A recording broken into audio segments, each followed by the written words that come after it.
Mesa dropped on Tuesday. Thoughts here for Soccer's Morning Show. Soccer down here. John, here, you there. Busy show this morning, and it is guest aplenty. Kevin Egan, who is probably chauffeuring Kevin Patrick someplace. He'll be on at 9:30.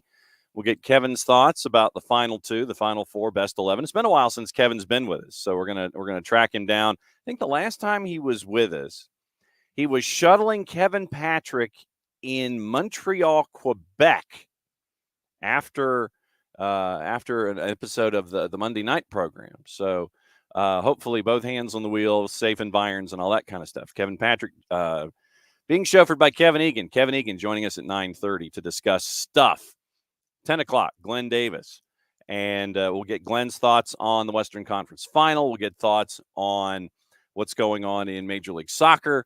Copa America, probably for both of them as well. Great stuff with Copa America. Yes, that is absolutely true, Ricky. And thank you for reminding me that to USATL, because remember, we are reissuing the Atlanta is American Soccer scarf for the holiday season to help out our friends at the Marshall Islands. Once again, 25 plus 5, unless the Abstermobile wants to come and drop stuff off. So get in touch with us if you missed it the first time, or if you want to pick up something for somebody in the holiday season. You can get the reissuing of the Atlanta is American Soccer scarf right here, right? Yeah, that's where you can do it.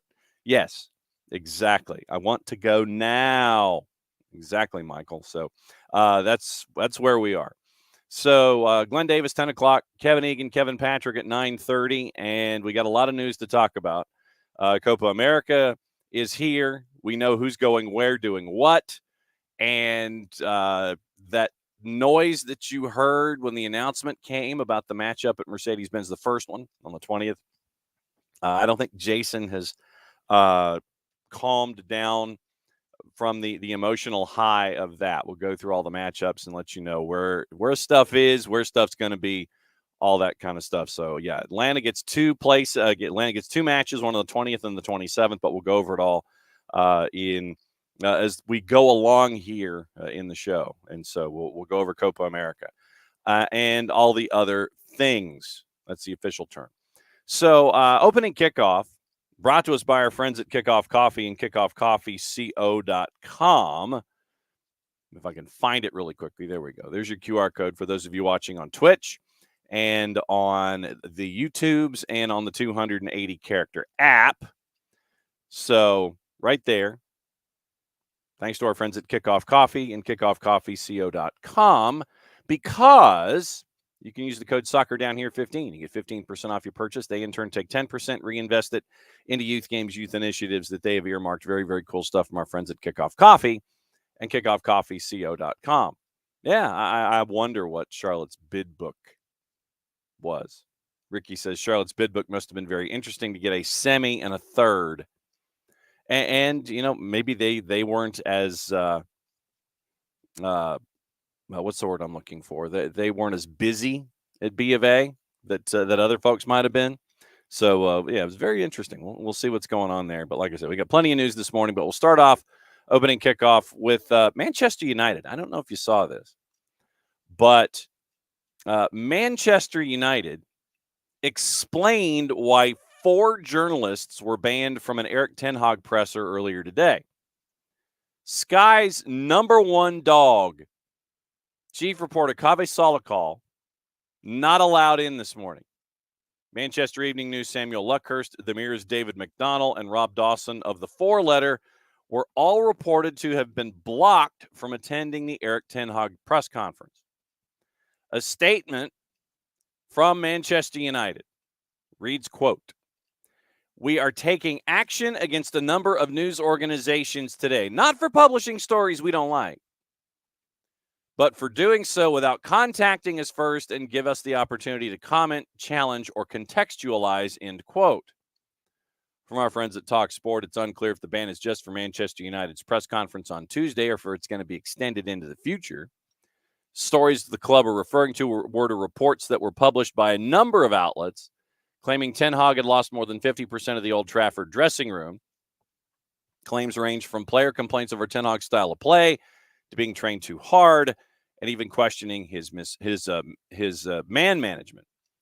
7th in the Prem after the 1-0 defeat to Newcastle on Saturday. They've scored just 16 league goals all season and have 6 losses. Remember, for Manchester United, it's either one or the other.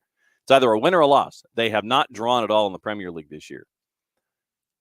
United also currently at the bottom of their Champions League group heading into the final round of games.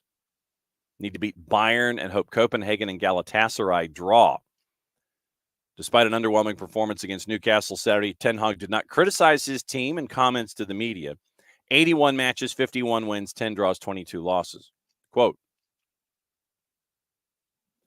"We had a tough first half. We said at halftime we were pleased to be at 0-0 and have to stay in the game," he told TNT. British TNT, used to be BT Sports. "We had a good comeback in the last part of the game. That's the fight we have to show." And they face Chelsea Wednesday night at Old Trafford at 8:15. Hutch, "Please pre-clear your critiques with us, lest we be forced to do similar in the future." Basically.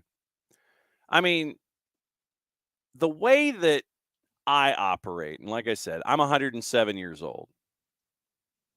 I mean, I'm going to do a story, and I'm going to get my information. I will ask the other half of this equation if they want to comment on it. That, like I said, that's just how I'm wired. But basically, Manchester United's like, bruh, you didn't come to us for any kind of contextualization without contacting us first to give us the opportunity to comment, challenge, or contextualize. I mean, as journalistic due diligence, I would ask for a quote from the other side if I'm going to do a story like this. But I mean, so Manchester United basically, to Hutch's point, you're going to write that, then we're going to stick our tongue out at you. But like I said, I would call up Manchester United and go, okay, I need a comment just to have it in the piece for equal representation. Like I said, that's how I'm wired. But, and we don't know to what extent Sky or the 4-letter or the Manchester Evening News or the Mirror reached out to the club. Club is just saying that they're mad that you didn't ask us. Well, asking them first, I'm hoping they meant asking them first before you publish the piece and not first, hey, we hear these things. What do you have to say about it? And then you write your story. So there's a bit of a misplaced modifier here, being the son of a mother, the son of an English major. So, so 4 reporters were blocked out of the Manchester United press conference this morning. And don't think for a second that those 4 aren't going to sit there and make a meal out of it. That they're going to sit there and they're going to take that and they're going to be on live. I guarantee you. I've yet to see it, but I can guarantee you that Kave Solokal is going to be live on every possible program Sky Sports has going forward today. And he probably already has. I've yet to look at Sky Sports on the 280 character app, but I'm fairly certain that Kave Solokal has probably been on every Sky Sports program ever since he got kicked out. Probably did a live shot from just outside Manchester United's training ground to sit there and say, I'm not inside, and explain why. So, yeah, guarantee you that Rob Dawson, Manchester Evening News, The Mirror, and Kave Solokal did. All 4 of them probably were doing live shots or doing hits or writing stories or doing 280 character app assessments of the situation. But, yeah, that was interesting this morning at the Manchester United training facility. But like I said, I would ask for a quote. So, like I said, that's just me. Yes, Kefsey, I am the son of a mother. So, so that's your opening kickoff. I just thought it was an interesting thing today. And yes, Chris Wilder has officially been brought back since we're in the Premier League. Chris Wilder officially brought back to Sheffield United because the owner thinks that he can be the guy that keeps him up. Not have anything to do with player investment or scoring goals or making sure that they don't give up any goals, that kind of stuff. But yeah, ownership thinks that Chris Wilder can keep them afloat in the Premier League. So they are already to the point of being pragmatic and trying to just get points where you can, try to win at home, and try to draw on the road. So if you want to watch a Sheffield United match going forward this season, I would probably watch the home matches at Bramall Lane because the away games may not be the prettiest things on the board. Rich Ransom is just fired Ten Hag already. Might be they got to figure out who that would want the gig. If you fire Eric Ten Hag, then who you getting? And you're not getting Zinedine Zidane. I hate to break it to you, but and it might be, Rich, that you bring up the point when Sir Jim Ratcliffe finally does take over, and for the 30th week in a row, they're saying it's going to happen next week. God, I feel like this is like the wimpy approach to ownership. I will gladly own it Tuesday for ownership today. It's just like, yeah, it's coming. Yeah, it's coming. Yeah, we guarantee you it's coming. Yeah, all right, we're ready. We mean it. We're ready. But yeah, the latest word is that it's next week. Much like the word last week was that it's going to be this week. So we'll see what's going on there. Then maybe does Sir Jim Ratcliffe do something, because we know that they were wondering about players that he has not been pleased about with their output. Does he say the same about Ten Hag? So when Ratcliffe takes over football ops, is that the end of Ten Hag? So we'll see, because then if you fire him now and you don't have Ratcliffe in place, Ratcliffe might sit there and go, no. And yeah. So that's the kind of mess that you're looking at Manchester United. And yeah, I mean, Rich, just get some assistant and deal with the rebuilds, just dragging the team down. With what you're seeing from Manchester United, they are 3 points out of fifth. They are 5 points out of European football, out of Champions League. And that's the thing: 14 matches, 8 wins, 6 losses. They're at 24 points. I mean, they're only 5 points out of European football. And if you think you're going to catch Arsenal, Liverpool, and Manchester City, I think you're mistaken anyway. So what you're probably shooting for is that 4th place spot, and you're only 5 points out of 4th. With all of this stuff going on, you're 5 points out of 4th. All of this stuff, you're 5 points out of 4th. So we'll see what happens whenever that week occurs, when Sir Jim Ratcliffe takes over and gets his 25%. Does he keep Ten Hag? Are there changes in the back room, with assistants and things? What does it look like when Sir Jim Ratcliffe takes over? Of course, that's the question we've been asking as far back as I can remember. So we'll see what happens there. Let's get into Copa America a little bit. Or actually, we'll get into Copa America because there's stuff to get into this morning and other places. The FA has decided to charge Manchester City and not Erling Haaland. So that was interesting, to say the very least. So Erling Haaland has been left away from getting the perpetual finger wag.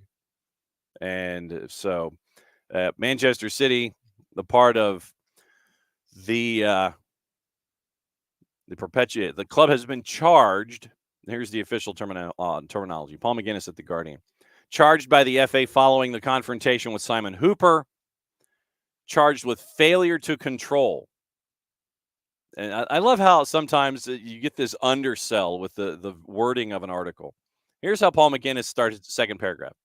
The Premier League champions have been charged with failing to control their players after a set to. Followed Hooper's decision not to allow City a possible important advantage in the final minutes of play. It was a set to. No, it was a damn argument. It's just, the softening of the blow here. It was a set to. No, you had dudes that were about ready to just snap. Yeah, you had dudes that were snapping. It was a set to. That's the softening of something like that. Erling Haaland will not be subject to personal charges for his behavior, nor for a tweet sent immediately after the match.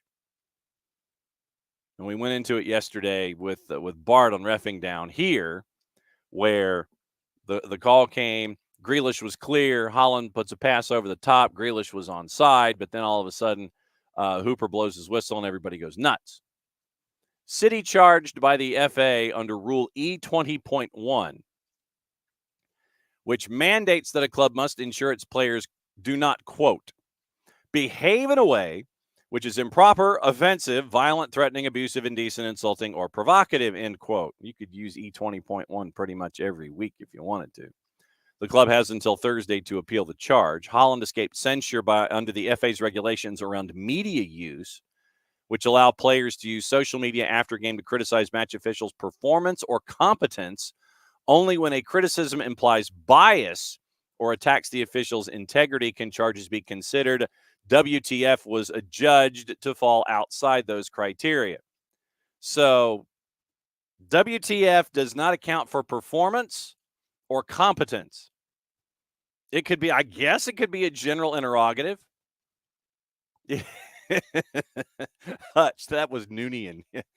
I mean, if WTF, so WTF, I guess, could be construed as a general interrogative. It's just a question.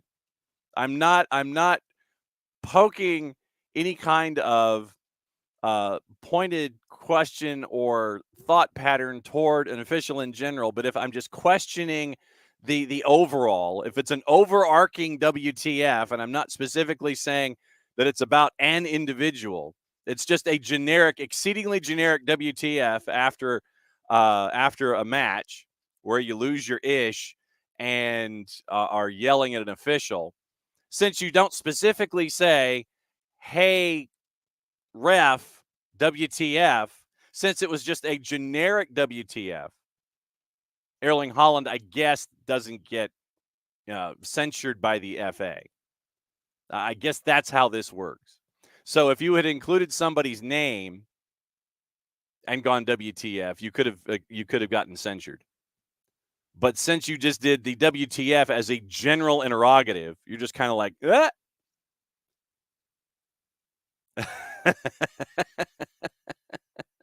Abby's wondering about the explicit ratings that we have on the show now. Yesterday, Abby came on and ass is being used today. It's WTF, what's happening? Specifically, we're talking about Erling Haaland and his social media after yelling at Simon Hooper. Manchester City gets a charge. Erling Haaland escapes censure. So, because of his exceedingly generic 3-letter comment, had nothing to do with anything, I guess, apparently, perhaps, maybe, I don't know. So, who knows? But because it was a general WTF and did not go after an individual specifically about their performance or competence, Erling Haaland escaped any kind of censure from the FA. News comes at a time, McGinnis's article continues, news comes at a time of increased concern over the treatment of referees in the men's game from Premier League to grassroots. IFAB said it intended to expand the use of sin bins for players showing dissent against officials, stressed the need for stricter application of laws, the laws of the game. February, City fined £75,000 by an independent panel for failing to control during the win over Arsenal that same month.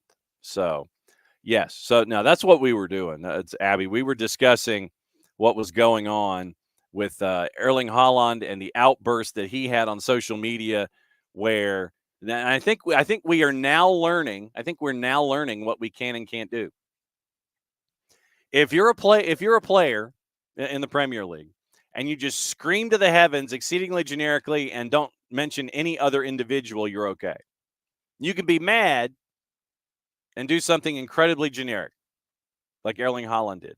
Since we cannot intimate by his 3-letter outburst what he was specifically referring to, I feel like, man, I feel like this is like LA Law or something, or Law and Order. But since we cannot intimate specifically what he was referring to, it's just like, okay, he's just venting. He's venting. He's venting his spleen. So there you go. That's all he was doing. That's it. Yeah, nothing major. Just, just what it was. That's all. That's all. Oh boy. All right, I get it. All right, before Kevin Egan joins us in 5 minutes, we'll start Copa America. And we'll probably drift into Copa America with Kev and with Glenn Davis and take it over again once again at 10:30. Copa America yesterday, big announcement. And 14 host cities and matches with the match schedule. East Rutherford, the Meadowlands, B of A, Atlanta, Exploria, Hard Rock, Jerry World, NRG in Houston, Q2 in Austin, the Snake in Glendale at State Farm, SoFi, Allegiant, Levi's in Santa Clara, Children's Mercy Park, and the Jiha at Arrowhead. So all of those are going to be seeing places, and we have the grid. Atlanta gets the first one. Atlanta, as the continent vibrates, Atlanta gets the first match. They are in Group C. And once again, we'll know the draw coming up in short order. But once again, group stage June 20 to July 2, quarterfinals July 4th. Quarterfinals July 4th. Semifinals 9 and 10, third place 13th, and the final is on the 14th. So, but yeah, so 2 matches at Mercedes-Benz, and it's going to be if there, I don't know, I have no idea what the tickets are for, but you've got Argentina playing somebody else in Group A. Argentina is going to get that first match at Mercedes-Benz. They're going to play the 4th team in Group A. So that'll be your first match, and it is going to be Charlotte and Hard Rock. So we'll see what happens there. Meadowlands, B of A, all that. So we'll get into it coming up in short order. But once again, Atlanta gets a U.S. match on 27th. And we get the Argentina match against A4 on the 20th to kick off the tournament. I don't know. That's a good question, Kevsey. I don't know if you might have to do your own procurement to try to determine what's going on. But they might be doing something when the tickets themselves. I don't know if it's a Mercedes-Benz email. Since it's not an Atlanta United thing, it might have to be something from Mercedes-Benz, or the folks at CONMEBOL have been more than happy to sit there and say, you know what, you can sign up for our newsletter, and you go to copaamerica.com and you can sign up for it that way. So you've got a couple different ways to keep an eye on stuff. I'm just saying, get in the queue and get in the queue early. Get in the queue early for Copa America, because it just sounds absolutely crazy. And get in line now. I mean, this is going to be like worse than Krzyzewskiville in Duke's in Duke's heyday, where you've got all of the students who are hanging out, and they are they're there like days before. So this literally is probably one of the biggest, longest queues you might have to hang out with. 32 matches, 16 teams, 10 from CONMEBOL, 6 from CONCACAF. Group schedule for the U.S., AT&T, Mercedes-Benz, and Jiha. Argentina, June 20, Mercedes-Benz. Goodness gracious, great balls of fire. That's going to be epic. So get in line now, get your tickets now, and we'll find out what in the heck is going on. But no, it's going to be fun stuff. And really looking forward to it about 9 times over. But the fact that Argentina is starting at Mercedes-Benz, you get Argentina and you get the United States within a week's time at Mercedes-Benz Stadium. Safe to say that the whole thing will be open, that the whole stadium will be open, all 71,000 folks. And imagine the party outside, what it's going to be for anyone and everyone going on that is interested in either Argentina or the United States. Out of Chicago, the Chicago Fire, and this is literally 15 minutes ago. So let me find my sounder. and then we can continue to proceed through the morning show here.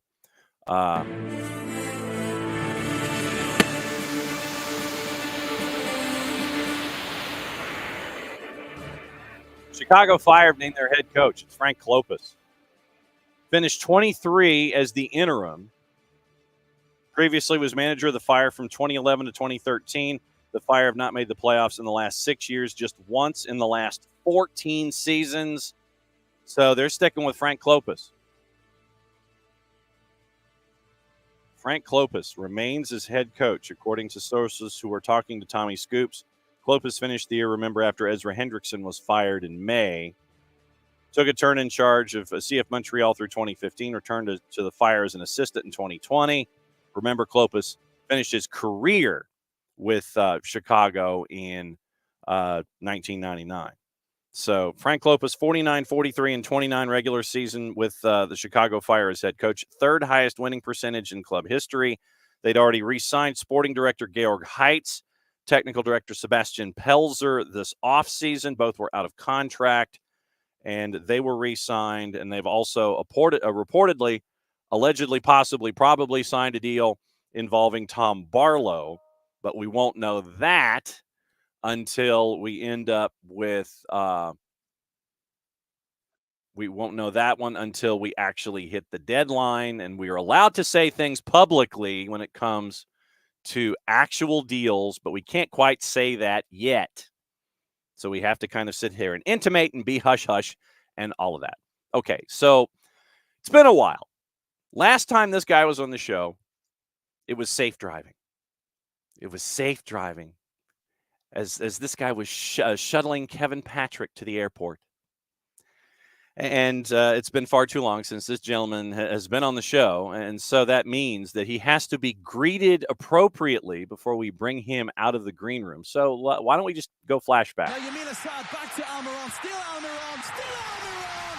2-0 Atlanta United. It's another Peter from the Paraguayan.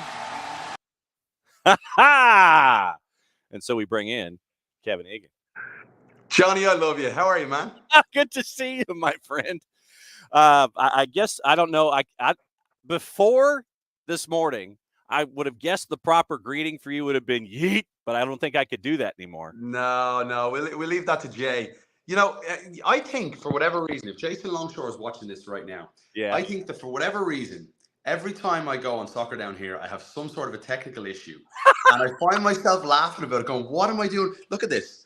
This is my computer that won't allow, for whatever reason, it won't allow my camera and my audio work. So therefore I'm calling off my phone. So I apologize. I apologize that this is Ragball Rovers right now and I'm giving you a tour around my house. But yeah, I'm sorry about this technical issue on the computer. Why? That's the beautiful part of live stuff, man, is we get to see behind the scenes. And because there are those of us who, we're just like, okay, whatever works is what it works, and here's what it looks like. And it's just like, yeah, okay, great, fine, cool. We get to see Kevin Egan's hacienda. You know what? We'll do it in front of the Christmas tree and the stockings, will we? There you go. Make it a bit more festive, yeah. There it is. That is absolutely true. So what is it like for you having to balance travel schedules for both you and Kevin Patrick during soccer season? It's all good. I mean, it's a challenge, and it can be. I'll say I'm lucky to have the wife that I have. She's an absolute legend in terms of managing a lot around the house and the kids and everything that we have going on. I've got two little kids that are 4 and 2. And then the schedule itself works out quite nicely. I'm on Friday Night SmackDown now with WWE, and then Saturday or Sunday Major League Soccer, or Wednesday Major League Soccer. So a lot of the time I'm on the road, but it's manageable. And when you're home, you're still working because you're prepping for shows. But it's a labor of love, quite honestly. And it may not be the type of thing you can do forever because it's just so much time on the road. But for now, I'm really feeling very grateful and lucky. Yep, and obviously, of course, Kevsey's in this morning. There's a non-zero chance I crashed your computer. Because it's me and technology, brother. That's how this works. Likewise. So, we're down to the final two. in Major League Soccer. Last time I heard, there's going to be a championship game this weekend. Did you have? I know. Did your bracket bust, and how early did it bust? No, I've got the final. You do? Yeah. So I have the final, but I had a shocker in the first round. I picked New York Red Bulls over Cincinnati, and it was the moment. Like there were certain question marks over Cincinnati going into the playoffs, and also New York Red Bulls were just hitting form at the right time. And I just had this feeling that they'd get something in Cincinnati and maybe even win both games on penalties. And they nearly snuck the second game, would have forced the third. Cincinnati win on penalties. Matt Miazga scenario we all know about. But that was the only game I got right. Everything else has been spot on so far. I mean, you're right. You're looking these things. But I figured LAFC would get the business done in Seattle. I figured Houston would get to the conference final. And then on the other side, Columbus, I have winning the whole thing. I've had winning the whole thing even before the Atlanta series. I think Columbus are the best team in the league right now. What is it about Columbus and Wilfred Nancy? There's just a great deal of freedom that he lets them do. He lets them be creative. While, there's an idea about how you want to attack things out there, there's that creativity that you see, not just from the front, but you got dudes at the back who want to crash the party too at any given moment. Freedom, however, they all understand the responsibility of that freedom. And that's the key. When you watch Columbus play, for me, it's like they're so fine-tuned and they're so clear with what their roles are. The great example for me is Moreira. Every time Moreira ventures forward and finds these pockets of space, there's cover for him. You understand why Farsi works instead of Gressel right now, even though Gressel's impact the other day off the bench was remarkable. But you understand, given the way they play with Yeboah and Farsi on the flanks, how important they are. Jordan Morris has been Jordan Morris. Oh my God, Aiden Morris. Aiden Morris has been remarkable this season. And then there's always the fella called Darlington Nagbe, who, I was in a conversation with a bunch of guys after the game, and I said, at what point are we going to start talking about Darlington Nagbe as the greatest central midfielder MLS has ever seen? And I think we're at that point now. Darlington Nagbe wins on Saturday. He's picked up his 4th MLS Cup, 3 different clubs. He's taken that consistency from being a Mac Herman Trophy winner in college all the way through Major League Soccer.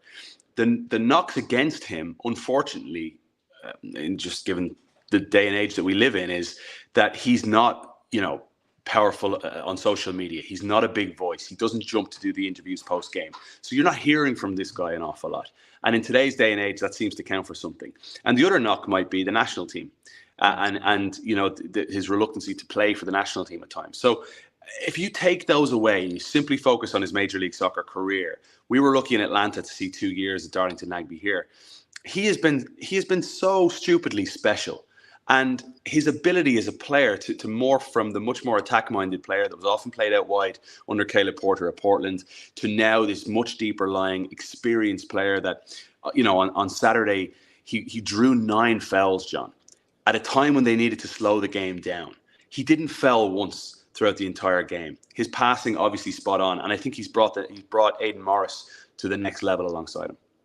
When you think about center mids, who else is a part of that discussion for best of all time that you include Nagbe in? Who else is a part of that pantheon for you? Yeah, like you think, well, certainly in my time of covering the league, Ozzie Alonso, given the success that he had in Seattle, would be there. You go back to the much earlier years of Major League Soccer, and I think there's Peter Novak would be in the discussion. There's big names, but I don't know if there's anyone else.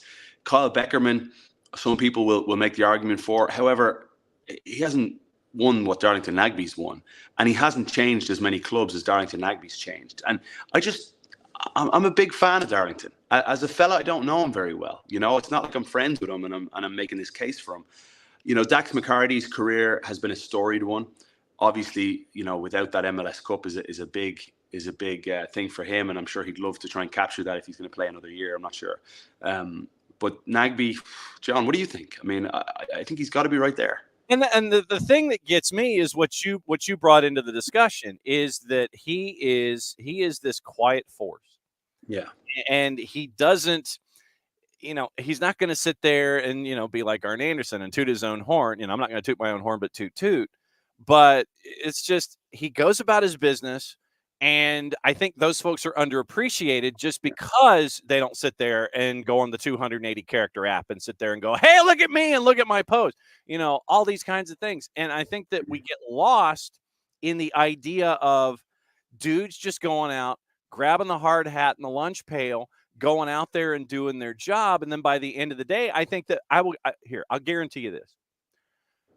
A year or two after Darlington Nagbe finally retires, I think we finally get that discussion that we're talking about now and the appreciation for Darlington because he's not here and a part of things anymore. But see, I disagree. Yeah, I disagree because we're in such a swipe right culture where we move on to the next thing so quickly, right? And with Darlington, at least he's there and he's visible right now. So we're having this discussion now. But when Darlington stops playing, I don't think he's going to become a TV analyst. I don't know if he's going to become a coach. Maybe he will be, but I don't think he's going to be shouting from the rooftops about what a great career he had. No. And, there's a lot of the former players that are discussed today are discussed because they're either media members or they're coaches. And I don't know if Darlington Nagbe is not part of that, if he's not part of that conversation or that realm, will we be bringing him up? We may in Atlanta. The folks in Portland and Columbus may, but outside of that, I wonder, he didn't become that national team icon. I don't know. I'm not so sure about that. Like look at some of the other names. So then is it upon us to continue to have this Darlington Nagbe discussion because we know he's not going to do it for himself? Well, if it's of interest to everybody, I mean, I marvel at him, the way, so I'll add this to this context. I text Michael Parkhurst after the game, and I said, for you, is Darlington Nagbe the greatest central midfielder in league history? And he wrote back, yes. Simple. Like for him, and he's biased potentially because Darlington's a good friend and they played together and Parky won a championship alongside Nagbe. But I think we're witnessing league greatness in him today. I think Darlington Nagbe, and I've said this before, I said it during his peak year for me, his best year as a player for me was 2019, actually. I thought he was next level in 19. And I honestly felt watching him that he's the type of guy you could drop into any squad in the world. He's not going to lose the ball. He's not going to see him out of place, and he stayed in Major League Soccer throughout his career, and that needs to be recognized. Here's the numbers. I went to our friends at SofaScore. And I got his numbers from the match on the weekend.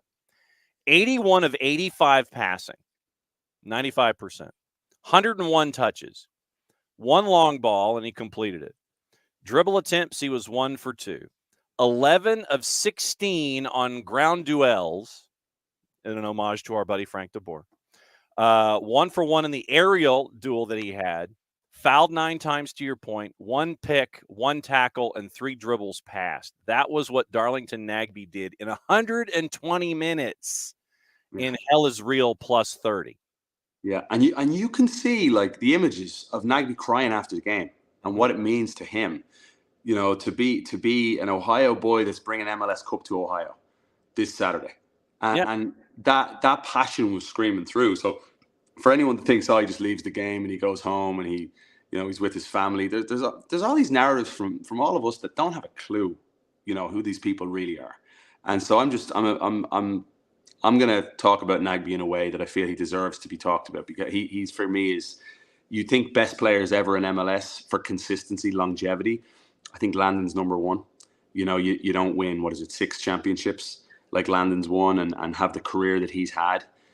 And after that, if you want to go position by position, it's a good 11 to come up with someday. I know a fella called Jason Longshore, the historian, that would love something like this. Godfather on this one.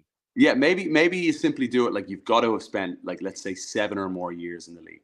Okay. What's your best 11? And Nagbe's in the 11 for me. Okay. Speaking of the 11, is that how many Christmas presents you have wrapped behind you, or has there been any wrapping yet? Zero. I'm going to be Ireland bound for a bit this Christmas, which I can't wait for. Okay. Let's go to the West. Kevin Egan hanging out with us for the first time in a long time. And by the way, if you want to make 9:30 Tuesday appointment, hanging out, it's yours, brother. I'll leave the tree up all year. This would be my spot. Well, in a way to blatantly promote, I don't believe you have one of these. Do you, sir? I don't. I don't. Yeah, I don't think you do. I can remember that if you had one of the Atlanta is American Soccer SDH scarves, which are being reissued for the holidays. Okay, all right. Because of recent events and stuff, and we're helping out our buddies in the Marshall Islands with that scarf reissue, stage 1 of 2. Since you had the full grid, let's go west. Glenn Davis hanging out with us in 15 minutes. And Houston. Now I've been raging for weeks. Why is Ben Olsen not getting the respect that he should be getting? He wasn't top 3 in Coach of the Year. I feel like because he's in Houston, he's in this black hole of media attention for whatever reason. Why is Ben Olsen not being talked about more? Yeah, I'm with you. I think there's several really good coaching stories this year, and I think that's part of the issue in the lack of coverage for Ben.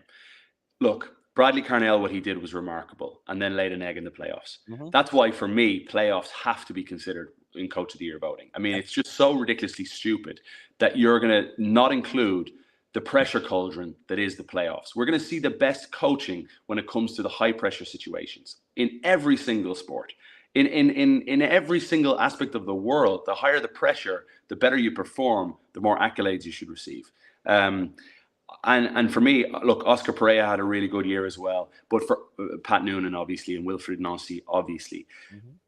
Ben Olsen is a fascinating case study for me. He's the second longest tenured coach of a single club in a single reign in MLS history after the fella he faced in the conference semi-final in Peter Vermees.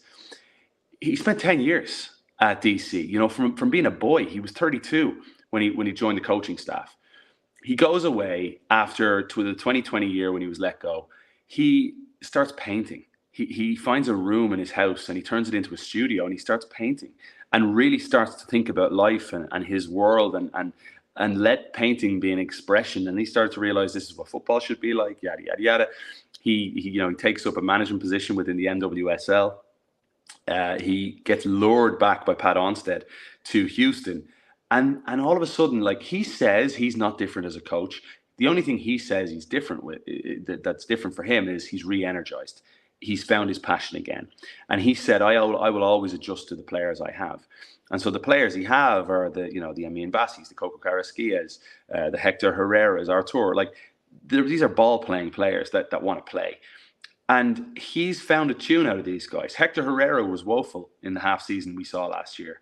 And he was protecting himself with the World Cup on the horizon, and he had a lingering hamstring injury and all that. And I think what you've seen from Ben Olsen is real man management this year. In how do we get the very best out of these guys? How do we take Coco Carrasquilla to another level? And he's become the man at Panama since Ben Olsen's really kind of taken him under his wing. Corey Baird is up around 15 goals I think in all competitions this season for a fella who was really a winger. 16 different goal scorers this year, man. What's that? Sorry? 16 different goal scorers this year. Yeah. Griffin Dorsey, the perfect example of a fella who you've gotten a major tune out of, who's now being shouted for the national team. I think it's been a remarkable success story, but there's also been others. I mean, for a lot of reasons, Pablo Mastroeni had a really good year with Real Salt Lake. There was a lot of adversity faced for Gonzalo Pineda. And I thought at times a really, really good year. It's been an interesting season, but ultimately I think we have the best two teams. I think harsh to say that on Cincinnati, but they didn't manage the end of that game well at all. Columbus, by far and away the better team, and Wilfried Nancy's proving that. I think outside of, we'll see on Saturday, because obviously Cherundolo's in that conversation. But outside of Tata, there's a lot of people saying that Wilfried Nancy's the best coach in Major League Soccer. You mentioned LAFC, so let's go ahead and go here. I mean, it just seems like that LAFC is a different dog ever since they got out of the CONCACAF Champions League hemispheric extravaganza. And it's just like they're just different. And I can't put my finger on the why. It's like they want to be more defensive. And I mean that in almost pragmatic in a negative way. They want to bump you around. They want to foul. This is not your father's LAFC that we're used to seeing. It's not Showtime. It's more like grind it out and foul folks and try to draw you into things. What's going on here with this? Well, your father's LAFC. Do you mean like from what, 2 years ago? Yeah. Yes, I absolutely do. Absolutely. They're only around since what, 2018, John? My older brother's LAFC. I think it's the defensive side of the game for sure. And if I'm honest, I watch LAFC at times, and I don't really enjoy the way they play. Exactly. And I'm not saying I have to have a team that wants to possess all that. They're fun to watch, but they're fun to watch at times in like the way a monster truck derby is fun to watch. They're kind of chaotic. You know, like it can seem chaotic when Buanga's just tearing forward, or and Vela I thought was sensational over the weekend against Houston. I thought he had a really, really good performance in what could prove to be his final game at home. Honestly, we don't know yet. I think the defensive side of the game, Chiellini's influence huge. Murillo, Hollingshead continues to be one of the most underrated players in the league, and Chiqui Palacios as well have formed a really nice back four there. You know, you look at the amount of times that Crepeau has been called into action here in the playoffs, and his story has been remarkable since breaking his leg in MLS Cup. Yep. So I'd love, nearly for his sake, if he could be the man and win MLS Cup. But I just also think the Wilfried Nancy story, and we're storytellers, John. We work in the broadcast world. Like, I think stories, and I'm thinking of the amount of stories that we have. The Wilfried Nancy story of his coaching background is the dream for every single young coach coming through that might be listening to Soccer Down Here right now. Wilfried Nancy, go and look him up. Everything that he's done from the very bottom in the academy in Montreal, and before that to now leading the way, at Columbus Crew. And he will have suitors, believe me, from overseas and around Major League Soccer. Wilfried Nancy will be sought after. How's the lactic acid in the arms there, bud, from holding your phone? Fine. Yeah. All good. Just check. All good. You got your coffee, and I don't want the lactic acid to be your best friend here. As we're talking. Kevin Egan hanging out with us, Glenn Davis hanging out with us at the top of the hour here on SDH. So then when you look at this matchup of LAFC and Crew, if you and I were in the booth like we always do, title over wide comes up. We make the announcement, hey, we're at the Death Star, Team A, Team B. Then game kicks off and you get that tombstone in the corner, keys to the match. What are your keys of success for LAFC to beat Crew and for Crew to beat LAFC? Oh, wow.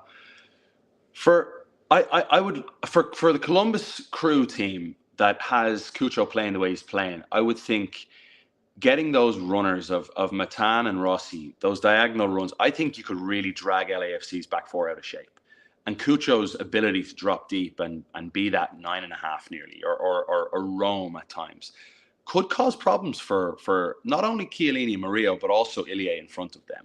And I'm intrigued to see what the dynamic will look like with the movement for Columbus. And if they can drag LAFC out of shape a little bit, because we all know Columbus are going to have probably close to 60% of the ball, you would think, at home, and with the way they play. And LAFC more than comfortable to play at times without the ball and really set themselves up to counter. On the flip side, the tactical side of things, I'm massively intrigued to see what the central midfield will look like, because Nagby and Morris could, in theory, be outnumbered with the way Columbus play, but there might be some joy for LAFC on the flanks then going forward.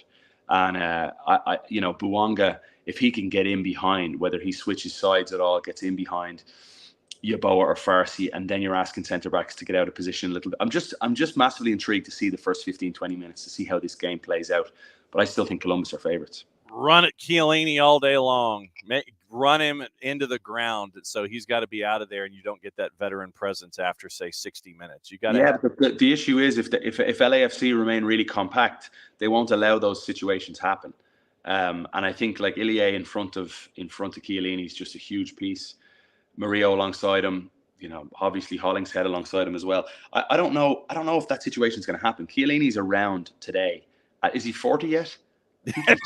He's 72 years old. If he's not, he's almost 40. Yeah, he's either 39 or 40, and he doesn't get exposed too often because he's so intelligent and he's speaking to the guys around him. So I'd be surprised if there's too many scenarios where Rossi, say, really gets a run at Chiellini, and if he can, that's a winning position for Columbus. No doubt. Couple of random things before we go. So let's see. Born August 14th of 84, so he is 39.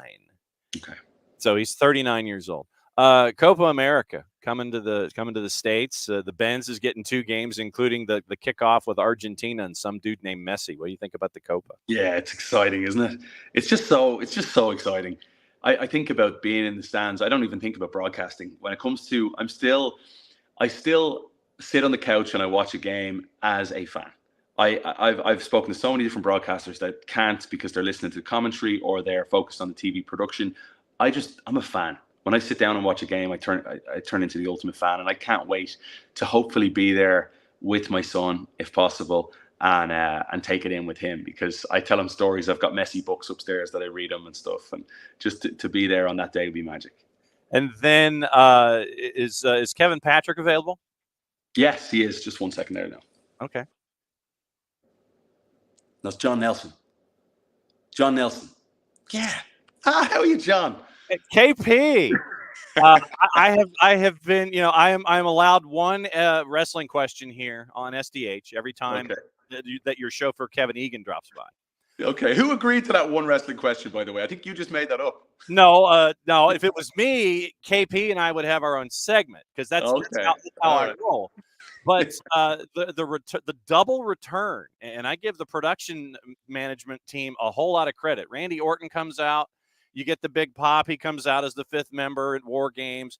And then you put up the copyright, and I give the production team full credit. Copyright comes up, and then you hear Living Color and CM Punk. What's it like to have these 2 big stars back in the fold there in Stamford, Connecticut? It's well, they're not in Stamford. They're in wherever, every single city in America, under the corporate umbrella offices in Stamford, Connecticut, and across the world right now. Like we've got shows in Australia in February, in Paris, in Lyon, France, in Saudi Arabia. Like their shows are all over the world these days, and it's like WWE's coming to you no matter where you are at this point. It's just such an international brand. CM Punk, I've never met. I'm looking forward to meeting him. He's on SmackDown this Friday. And Randy Orton is just the best. He's the absolute best as a fella. I'll say that. Behind the curtain, just such a brilliant, fun guy. And JBL said it best years ago, that if you were to construct a WWE superstar from the ground up, if you were to just make one, it's Randy Orton. I mean, he look at him. He's so imposing. When you see him, he looks great. He's 6'3" or 4", he's 275 pounds. He's got a great face for a WWE superstar. He's excellent on the microphone. And when he hits that RKO, man, the roof blows off the building. Especially on the GM, Nick Aldis. I mean, what was Randy thinking? Yeah, that was fun. I'm not going to lie. Nick's had that coming for a while. Where is SmackDown this Friday, KP? It's in Providence, Rhode Island. And it's tribute to the troops this Friday, which should be lovely. Lots of great stories to tell. And you got Rhode Island FC up there in Providence, too. You can probably get some shopping done for your buddy Parkhurst. Yeah, there you go. We've got Rhode Island, and then we're on to Green Bay, Wisconsin next week. Okay. So, KP, can you put Kevin Egan back on? Yes. He's here. Yep. Quick swipe. I'm back. So thanks for coming on a Tuesday. I know that coming off of busy weekends and things like that, getting ready for MLS Cup, it's been a fantastic season with you and Kendra and all the broadcast partners over there at Apple, and it's always great to see you working the WWE, and I'm still waiting for KP to take a bump somewhere. Yeah, maybe someday. Who knows? I hope not. But thank you. By the way, I was on a plane recently, and I was something wrong with my leg, and I was like, "What is it? Like, there's an issue with my leg here, and I don't know what it is." And I got home, I'm like, "Oh, I've got a massive bruise on my thigh because Bailey was thrown over the desk in her big Doc Martin, and she came through me like Cristiano Ronaldo has never kicked a soccer ball as hard." And I was laughing, looking at the bruise, being like, "Oh yeah, that's from when I got taken out by a WWE superstar." Did you did KP tell Bailey about getting taken out? Did you? Oh, she'd just be bragging about it if I told her. So okay, all right. Well, be good, my friend. And once again, 9:30 Tuesday is yours whenever you want it, and I will text you after the show so this can be added to your stacks. Thank you, and Merry Christmas, Happy Holidays to everybody watching and listening to Soccer Down Here. Keep up the great work, John, and roll on 2024, guys. You got it. Thanks a lot, my friend. See you. All the best. Right, there goes Kevin. And here comes Jarrett. Morning, sir. Good morning. Wow. Glenn Davis joining us in a couple of minutes. And Yep. so we got to catch up with Kevin, and I know that this will surprise Egan or Patrick? both, actually. Oh, wow. That's amazing. It's tough to pin both of them down at once. Yeah, apparently KP was crashing at Kevin Egan's place. And What are the odds? I know. And so we got to catch up. Apparently, KP has a bruise on his thigh from being run into by Bailey on a table crash. Here's the thing about that. Even like the women's division, Yeah. they built. Uh-huh. They're sturdy. If they hit you, you're gonna feel it. Yeah. They so are. I 110% believe that. Yes. Abby, when it comes to arrivals, I'm going to post on social media and on the 280 character app that since the box is now at Office HD, folks can order at will. So that way, it's the box is here. And so, folks, if you guys want to order the Atlanta is American Soccer City scarf reissue, like I said, this is stage 1 of 2 when it comes to helping out our friends of the Marshall Islands here in 23 and 24. And so I will post on social media that folks can get the scarf now since the box is here. Great to catch up with Kevin and get his thoughts on a bunch of different things. And Kevin, one of the talking points having to do with Darlington Nagbe, he says he's one of the best center mids in the history of the game. And at the very least in the United States. And yeah, he needs to be at the very least, he needs to be in that we don't talk about him enough conversation globally. But I think the fact that he didn't play with the national team that much is what's going to be tough to get him to hop into people's minds. You know what I mean? Yeah, like it doesn't take away from his talent, but people aren't going to think about it as much because he didn't play with the national team. Yeah, and he's not going to like I was talking with Kevin. He's not going to be like Arn Anderson, and I'm not going to toot my own horn, but toot. That's just not who Driver is. Darlington's not going to do that, so it's up to the rest of us to continue the conversation about him and what he's been able to accomplish over time. And so it's incumbent upon us to continue to have these kinds of discussions. When it comes to Darlington Nagbe. Glenn Davis coming up in short order here, and we'll break everything down and look at what's going on with everything. Sorry here. Hang on just a second. Filibuster for a second. I have to discuss things with folks over at Georgia Public. Well, I mean, because you're having to talk to people at Georgia Public because John has to spend the rest of the week on a desk getting ready for high school football. Yeah, because that's his fate in life is welcome to high school football. Welcome to the state championships this week. Yeah, basically it is. Hey, I gave you updates last week. It's fine. You did. Down in Creekside, we're like, it was a weird game too. It's like Creekside looked like they were going to get run off the field, and then decided, what if we didn't let Sammy Brown run all over us? Yes, and so having Sammy Brown as a part of all of these kinds of things. Who picked up a leg injury and could not finish the game and could not put significant weight on that leg. Yeah. All right, so let's see. Hang on. I need to start sending out. Apparently, I need to send out Zoom invites.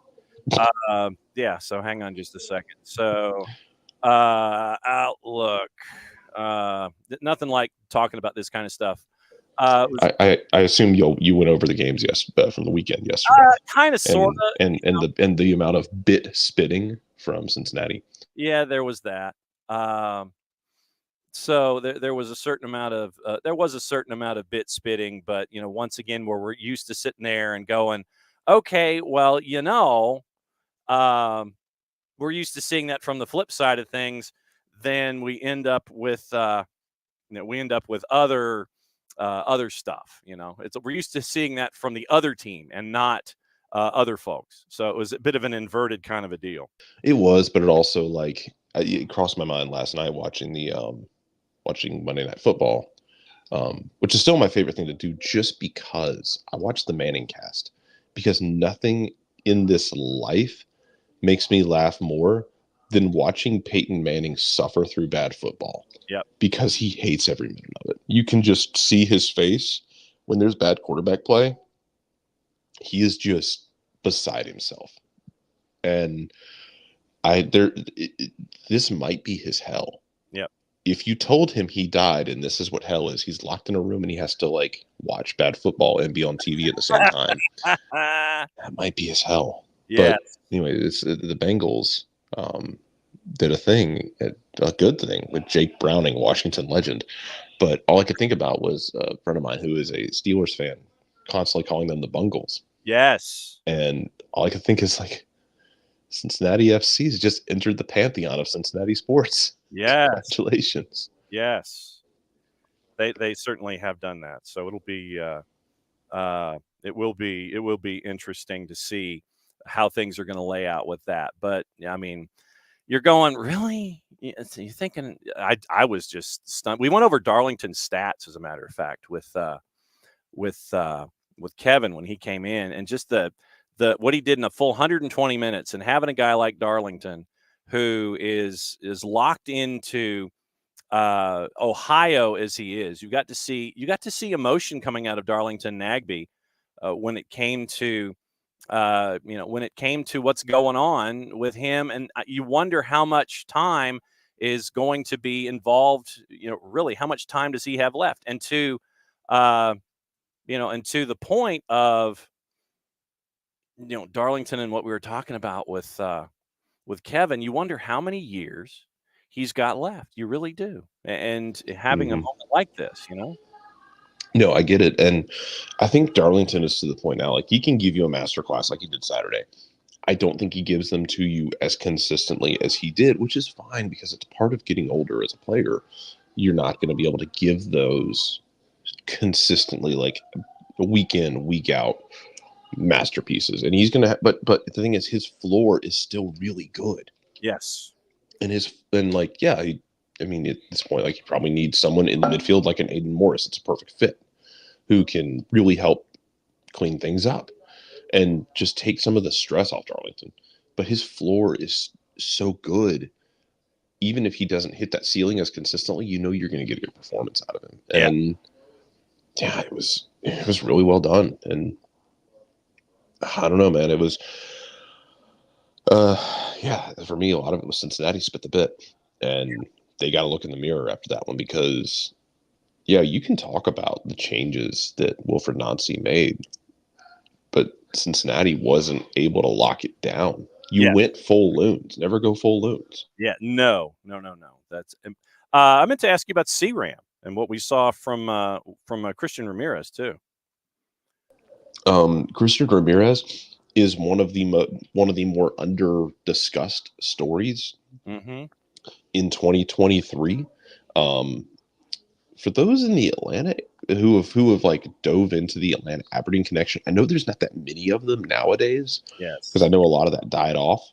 But if you were attached to both of them, you may remember Christian Ramirez went to Aberdeen when Stephen Glass took the job at Aberdeen. Yep. Ramirez was on his way to most likely a 20-goal season in Scotland, in all competitions. Yep. Really, he was performing really well. Aberdeen made a managerial change, and he fell out of favor with the gentleman we now fondly refer to as Aberdeen Cream.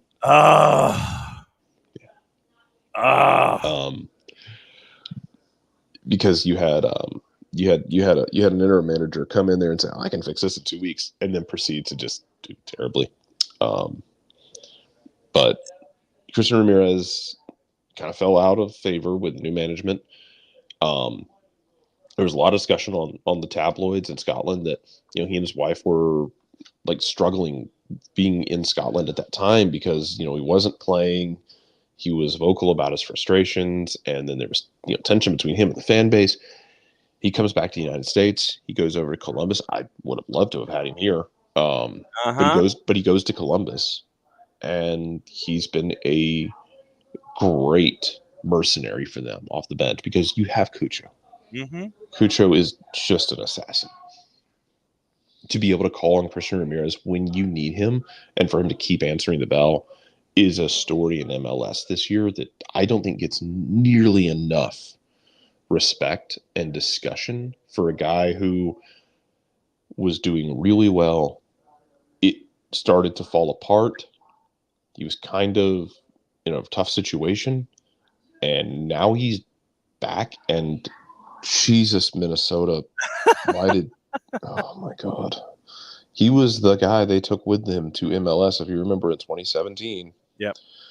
Superman was that guy that they took up from NASL. Yeah. And I'll never understand why he was not why he was sold and not kept, because Minnesota at the end of the season, look, Teemu Pukki, I don't know how much Teemu Pukki has left in the tank. How old is Teemu Pukki? He's early 30s. He is 33. If he gave me 2-3 more years, I'd be great with that. And Yes. It's great. They finally have someone who's actually converting as a striker, but they went without having strike help since Christian Ramirez. Yes. One of the other things, Minnesota is apparently not getting the head of their operation until January. Their new director of player personnel, their new director of soccer ops. Forgot to mention to you this morning that Frank Klopas is the interim has been taken off of Frank Klopas, and he's going to be the Sure, why not? meet the new boss, same as the old boss. Whatever. Until Chicago puts things together more than 2 months at a time. Yeah. I think we just kind of tap him on the head. He's just like, nice job. And to Tom's, looking back through the comments for the Nagbe move, I seem to recall pretty clear Jason was here regularly. He said Nagbe wanted to leave after 18. That was my understanding, is that he wanted to go home. Yep. And I don't know what it would have taken to keep him here. I don't know if because Darlington's an odd cat. Mm-hmm. He's a weird dude. Mm-hmm. He's an incredibly nice guy, but I think he is one of those that he cared more about going home than he did a lot of other things. Yeah. And he's got 2 rings outside of Ohio. Now he's got one in Ohio with Caleb Porter, who he had a very close relationship with, because Caleb Porter was his manager in college at Akron too. I think a lot of that was he wanted to go home. Yeah, and that's the biggest thing. It's like they wanted him to stay. They offered him a deal. He's like, I don't want long term. Yeah, if you remember, in 19, he set out the beginning of training camp, and I think they were working through that at the time of hey, how are we feeling about the contract, that sort of thing. And I think he was also coming off an injury. But he missed at least one preseason game, and I think they were working through the injury, making sure that he was comfortable and making sure he was good here, because he was going to see how he was going to. I think he had 1 year left on the contract, and they were going to make sure of hey, let's work out something that's going to be getting you home, but making sure that we're not in a rock and a hard place. Because if you remember, Atlanta went into 2020 or 2018. In a weird spot, because Carlos Carmona got sold to Colo-Colo right before the start of the season, when a lot of us had penciled Carmona in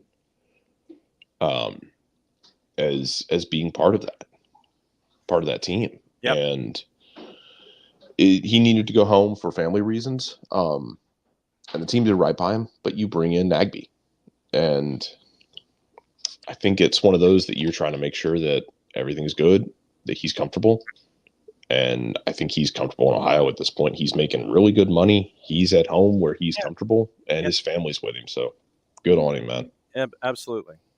And so that's what that's what you're looking at with Nagbe and everybody. When you look at this matchup, and I don't know when you look at what happened from the weekend, since we haven't had the chance to catch up with you over what went down this weekend, what has stuck with you other on the left-hand side with the Western Conference with LA and Houston, considering that I didn't have LAFC just because of how we've seen them play recently. And I was like anybody else but LAFC. I was thinking Seattle. I was thinking Houston. My bracket's in the Toity anyway. Mm-hmm. So I was thinking Houston was going to make that run, and I figured that Columbus was going to be dangerous, but I did not have them in the final. If you had asked me at the beginning, I did not have them in the final. Yeah, it was. I mean, it was a really good performance from LAFC, and the fact that they get the goal right before halftime, it's great. I mean, you take that, and you're able to take that momentum into the break.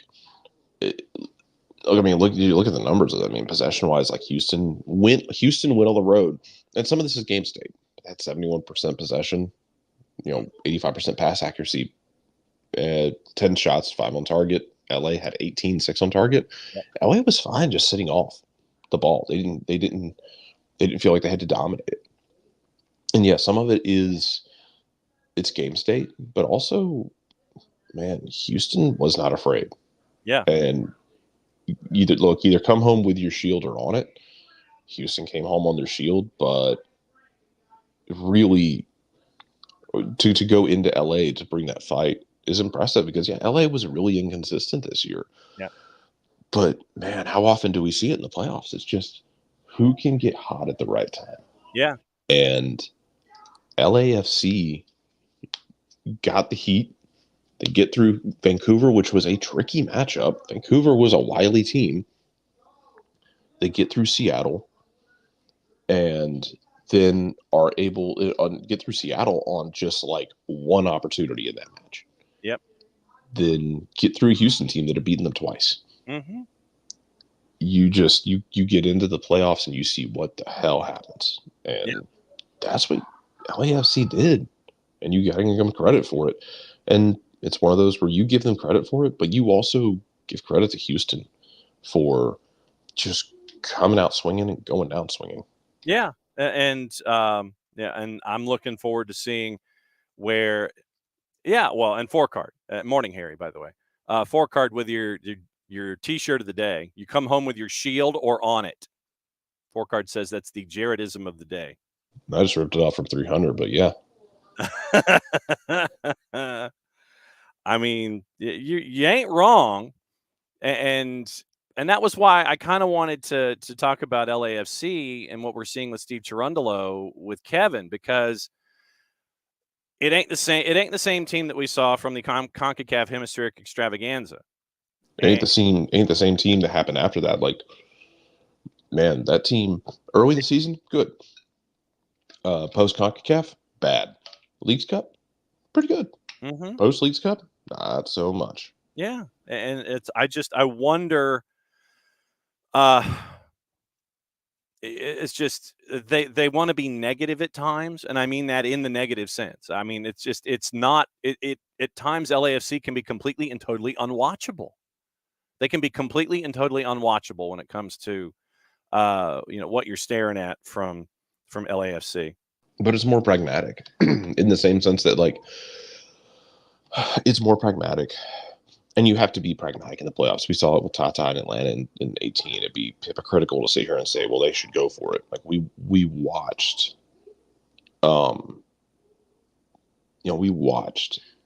Atlanta get more, not defensive, but careful. Yeah. In the 2018 playoffs. And they did what they needed to do to get that job done.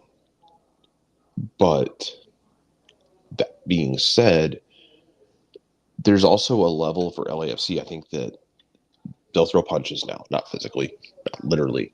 But I go back to the 2019 playoffs, where that 2019 team just rolled everybody until they got to the playoffs, and Seattle just did not give a damn who they were. Yeah. And Seattle knocked them around and knocked them out of the playoffs. I felt like that was a team that if they got punched in the mouth, they didn't have a plan. And they were so used to not getting punched in the mouth, they never really accounted for it. But this team doesn't mind getting punched in the face. They'll just punch right back. Mm-hmm. And like I said, I don't know.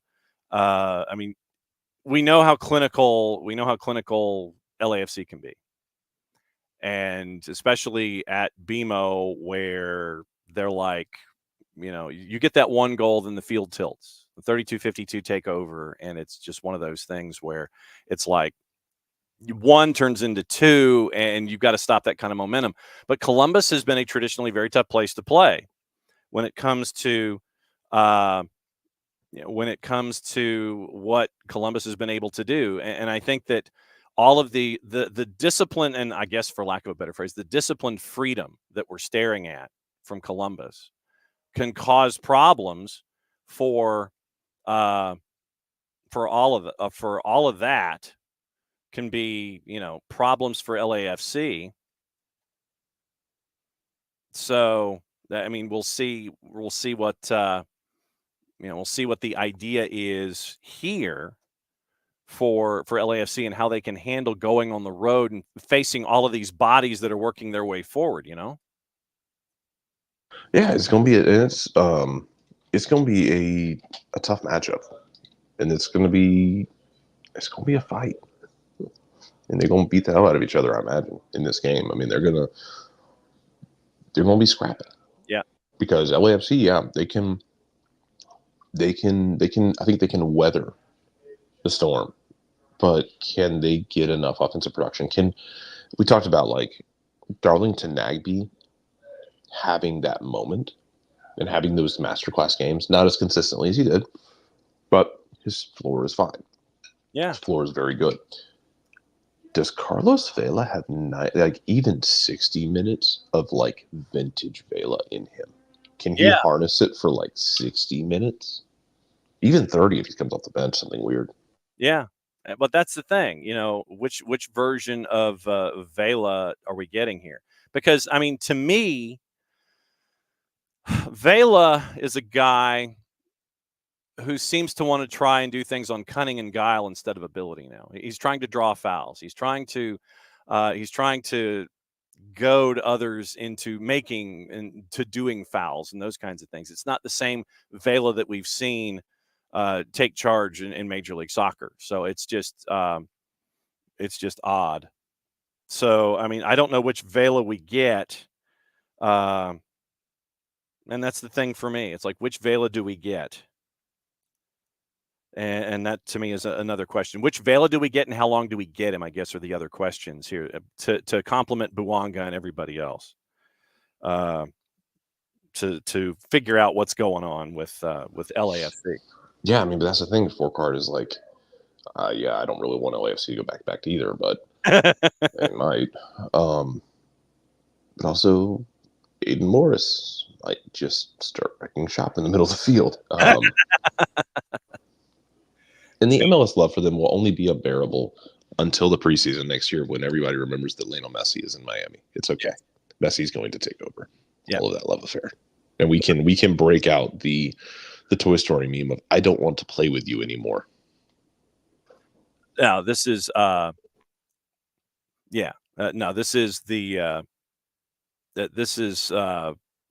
whole Toy Story meme of I don't want to play with you anymore. And that's the thing.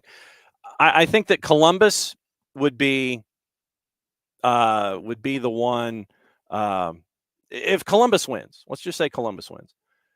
How much love do you think they would get versus how much love LAFC would get in the grand scheme of things for Major League Soccer? I think LAFC gets a ton here. I think it's either way because LAFC gets a ton if they go back to back. Columbus is going to get a ton because everyone loves Wilfred Nancy, as they should. He's fantastic at his job, but I think that would factor into it extremely much. The Wilfred Nancy love affair might go into overdrive. The people who will be in the deepest hell are Montreal fans. Yeah, well, I mean, aren't they already considering Joey Saputo let Wilfred Nancy go? I mean, that's the biggest thing. And ultimately created an environment where Nancy was basically, no, I'm not doing this. Yeah, it's a peace out. I mean, if I'm looking at things, it's like oh man, I'd be completely and totally frustrated if I was a Montreal fan right now. I really. Mm-hmm. Yeah. I mean, because your owner chased away the guy who probably should be getting more attention for head coach. And that to me is part of the shtick in all of this. It's like all of those rude chances, RUED, not RUDE, but rude as in regretted. All of those regretted things that you end up with. Montreal coulda, woulda, shoulda. Do we have a head coach in Montreal yet? I don't think we do we? I don't think we do. Yeah, so we know that they fired Hernan Losada after another 1-year stint, where now Hernan Losada is very much in the "it's not me, it's you" situation. Yeah. That's how everybody is dealing with him. Yes, as they should, and he just might not be built for this life in MLS, because that's 2 clubs now that have told him to kick rocks after 1 year. Yeah, and I think that's the biggest thing in all of that. By the way, we have yet to discuss this morning. Why is Seattle allowed to take number 10s from Lanús? Because we did not. This is like, did you ever play the game King Oil as a kid? Okay. King Oil was a board game we had as a kid. I don't know why we had it. It had weird board games. I also played a lot of Parcheesi. Like a lot of Parcheesi. King Oil was like, it was this board game with a board set elevated off of the platform, and you would take this little thermometer thing and put it in a hole, and if it went up, that meant there was oil, and then you would put your derrick on the oil. You claim it. Yes. We did not efficiently. Apparently, we did not efficiently claim Lanús. Because the reason we say that is because Seattle is looking to add Lanús's current number 10, Pedro de la Vega, as a DP. 22-year-old youth international would fill the DP slot vacated by Nico Ladero, out of contract, set to leave Seattle this winter. 17-13 and 126 appearances for Lanús. 2019 U20 for Argentina. 2020 Summer Olympics. Thiago Brandao reported at first. Nothing done yet, but it's been in the works for a bit. Seattle has other finalists. So you would have De La Vega, Morris, Rui Diaz, Chu, and Roldan. They picked up the 24 option on Rusnak, who's often deployed as a 10. So that would be an interesting pickup for Seattle if that was to go down. Copa America, we've yet to kind of get into that. We got into it a little bit before Kevin came in, and I mentioned that everybody that might have heard something from inside the perimeter yesterday afternoon, and might still hear a siren going off in the distance, is Jason commenting in general about Argentina being the kickoff match for Copa America at Mercedes-Benz Stadium on the 20th of June. Good luck getting tickets, everybody. Yes, exactly. Good luck getting tickets. Absolutely good luck getting tickets. I don't know what, like I said, I don't know what the allocation allotment deal is, but it's going to be, oh boy, there might be more people outside than inside at this point. Just what I'm thinking. There might be more folks outside. The Centennial Olympic Park is going to be a circus. That gap between that low green space between State Farm and the Benz is going to be a circus. The Home Depot tailgate will be a circus. Okay. Everything will be chaos, and it will be funny. And no, Tom, we haven't gotten to Almaty yet. We'll get it in just a minute, though. Because no, I mean, we'll hit it. You putting Argentina in the Benz. Still not sure they're going to play. I am hopeful, for the sheer sake of insanity, start the tournament with Argentina and Mexico. Okay. Okay. Yeah, that would be that would be kind of cool.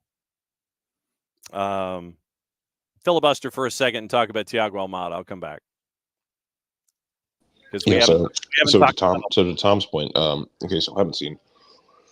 Almada was interviewed in Argentina yesterday and mentioned that he's ready to go to Europe now, like this window.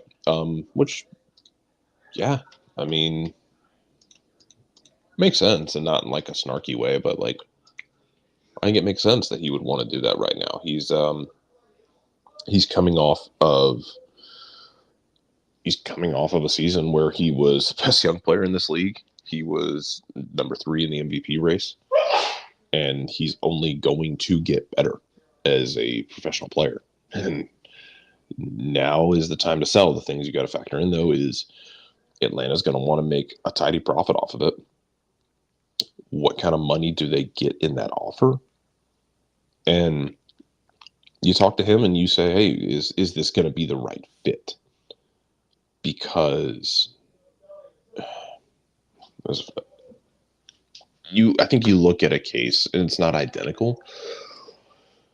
You look at a case like a George Bella,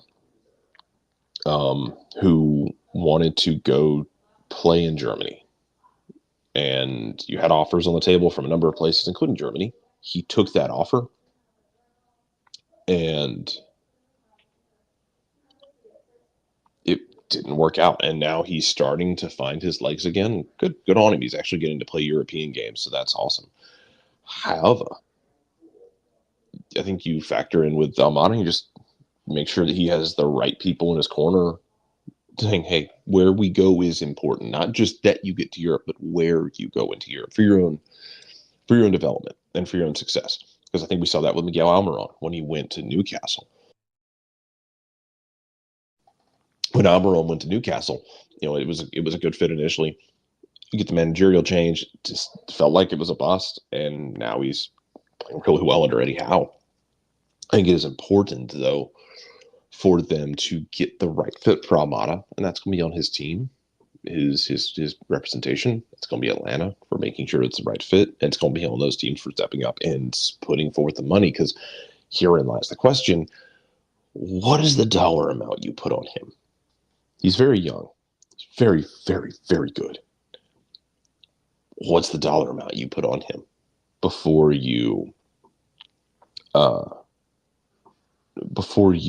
decide, hey, well, yeah, we'll do this? Because if everyone comes in and lowballs you, you can't take, you can't take a lowball offer, especially below, obviously, or equal to what you paid for. You're looking to make a profit off of him. I think he's improved enough to make a good profit and to go forward. I'd love to know what that dollar amount looks like. And yeah, if he goes, he goes. You make contingency plans. You've already started scouting, surely. And you bring in somebody else. Yes, it's funny to joke about. Seattle taking Lonews as number 10. But I'd be interested to see who they get. To Michael's point, Almada will take care of Almada. I'm more concerned with who we get to replace him. And that's the thing. Who do you get to replace him? And it feels like the tide has shifted. That's what you do. Well, it feels like the tide has shifted in the way that you shop right now. Yeah. So let's see. I mean, we'll just have to see who they decide to go and get, because it could go. You go with another younger player, or it feels like this offseason you're going to see some cleanup in the U23 side. I expect Sosa to be gone. And I hope he goes back to Argentina, and I hope he gets in a comfortable spot and he can thrive. I don't know that Ibarra stays here at this point. So you clean out some of those spots. You put yourself in a situation where you can go get a regular DP or a young DP, either one. Let's have to see who they get, but they've been hitting iron really well in the last calendar year. Jesus, the only thing I think we missed on was, the only thing that was a miss was Derek Etienne Jr. And ironically, that was the one I think everybody was super excited about. Yeah. Because he was an MLS veteran. He's good personality. I think he's a good fit for the clubhouse. Yes. Yeah, and that'd have been like that was the one where we were like, yeah, that's a great fit for depth. And it just hasn't worked, and now he's buried on the depth chart, ironically enough, and everything else, and you just got to roll with it.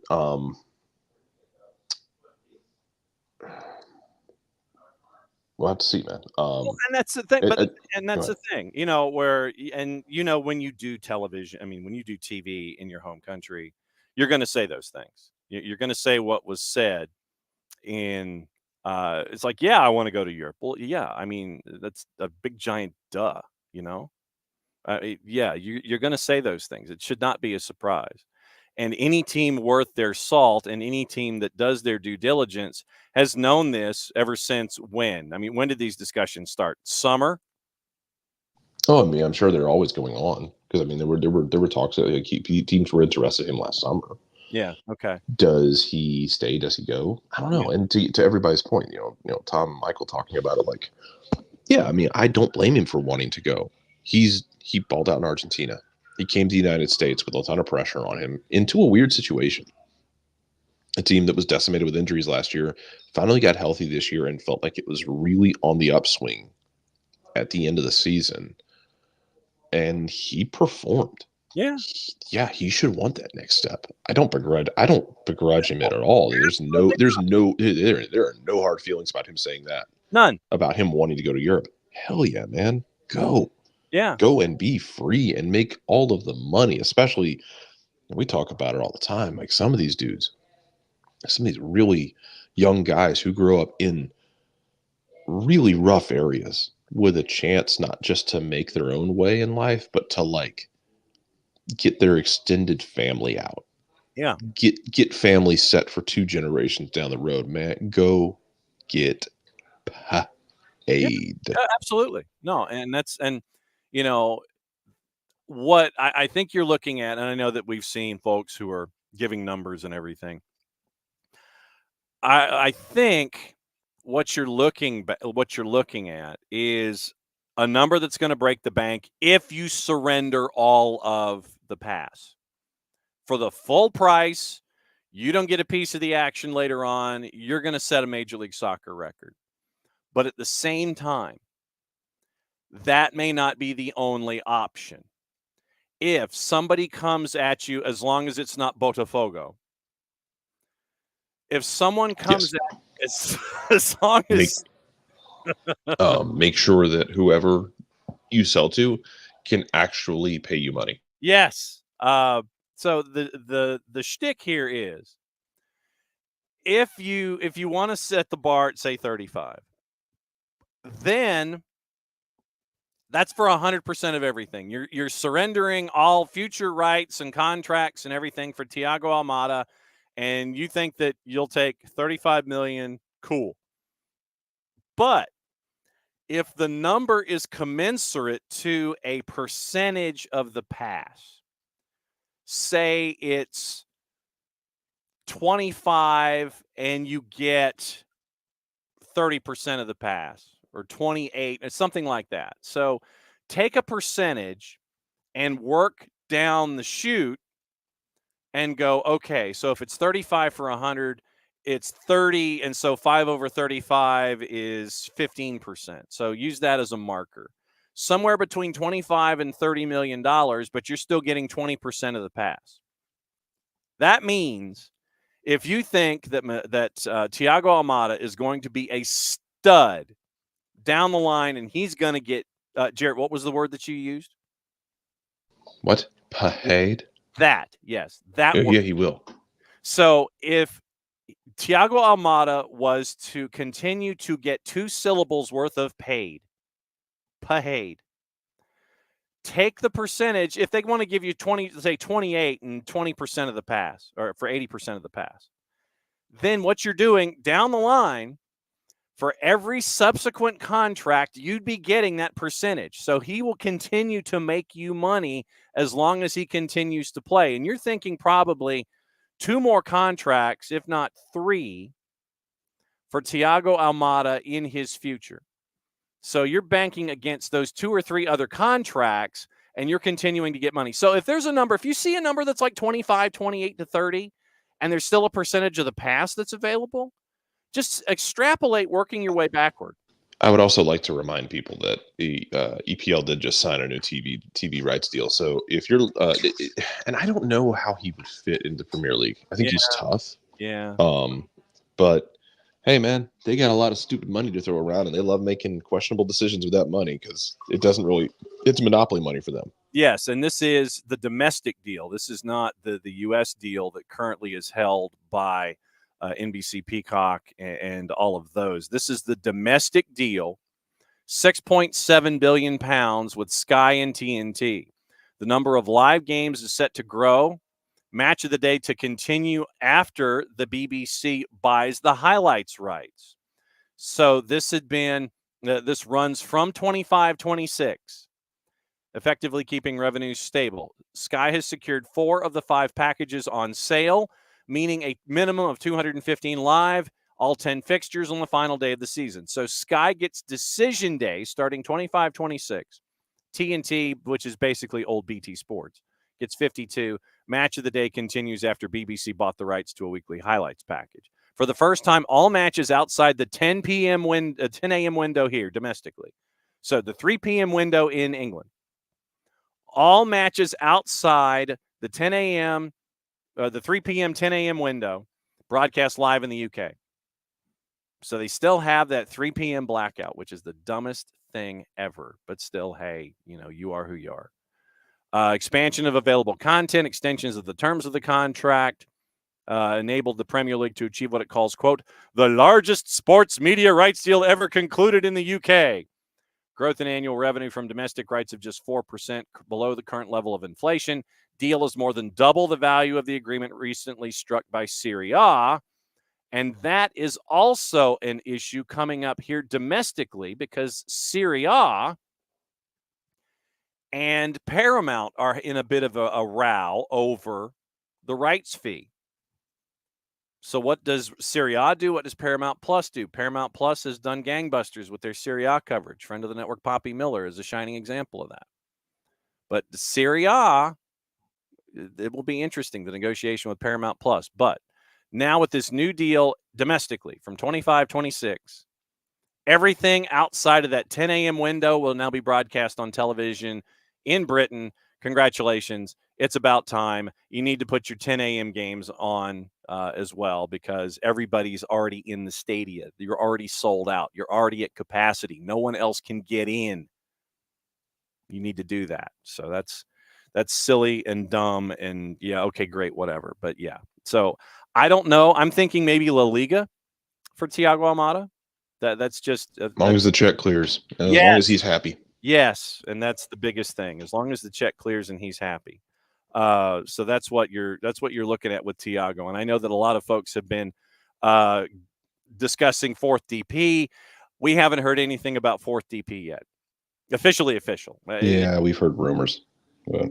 So it's kind of, sort of, yeah, probably, maybe, possibly, for sure going to happen sooner or later, probably, maybe. But, yeah, I mean, nothing yet. And then you've got to do something with the salary cap structure. You've got to. As far as the question in the midfield goes, Ibarra or Zettu, if you can get him back, I'd love to have Mateus Zettu back on a lower number if he wants to come back. If you want to get really weird and if you get more money to play with, here's the question you ask yourself. Mm-hmm. Whether it's Miles or somebody else, if you get that fourth DP, you burn that fourth DP on a center back? Yeah. I mean, that's the question. Or would you burn that fourth DP? Would you TAM that spot? I'd high TAM it. And take that fourth DP on somebody in the center midfield. And then have Jay Fortune be the backup. Yeah. Because I think Jay Fortune has a very bright future. Yes. He's still rough around the edges. There is the orbital sander needs to be brought out for him. Yeah. To kind of sand down some of those splinters on the edges. And that's okay. He's a kid. Okay. He's still learning. Okay. So and to Fourcart's point, yeah. DP for the CM or CDM. Yeah. And yeah, if you get that fourth DP spot,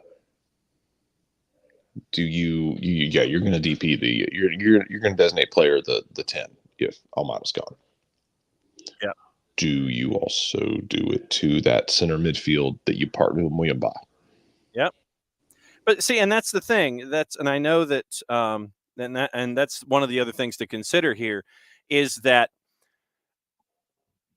Franco Ibarra and Mateus Osechu are two different individuals. And what you have with their skill set in the midfield, and what you have found with Hosechu and Muyumba is that yin and yang that you need as a part of the three guard offense that I refer to in college basketball. And you've got your three guards, meaning your three midfielders, doing three different things. You've got you have your shooting guard, Thiago Almada. You have your point guard in Mateus Osechu, and you have your and really he's more like your point guard and defender. And then you have your other guard as Muyumba, who's not afraid to take a shot occasionally and be engage in the play. I think that if you bring in Ibarra, I think Ibarra means that you end up with two of more of the same, and you don't have three complementary pieces. You have two doing one thing and Thiago Almada, and you need that third complementary piece that can calm things down, help you out with passing, and let the others around that particular role be your home wrecker in the midfield when they're called upon. And to Tom's point, I Dremel might do the job. I just have an orbital sander downstairs, so I was thinking I can just use that to take the to soften the edges a bit on him. But yeah, I think he just needs some seasoning, and you're gonna have to kind of sand it down a bit. But I think he is a very exciting prospect, and I mean, you've got more guys playing with the twos this year that are going to be exciting. I cannot emphasize enough that that Aiden Torres is potentially going to be a small little, terror to deal with. He's going to be a ball of hate, brother. He is potentially a problem. Mm-hmm. Another guy too, because you're going to see a bunch of guys, I think, with the twos this year who are on first team deals, and even some on second team deals, like an Alan Carlton, who you're asking, hey, show me something, because I think Alan Carlton, first of all, just give the kid a jar of peanut butter. Yes. Put some weight on the boy. Oh my goodness, please. I'm begging you to put some weight on Alan Carlton, because he is ball playing 8, man. Like he can spray it around like nobody's business. Yeah. But you're asking, him to show you something this year.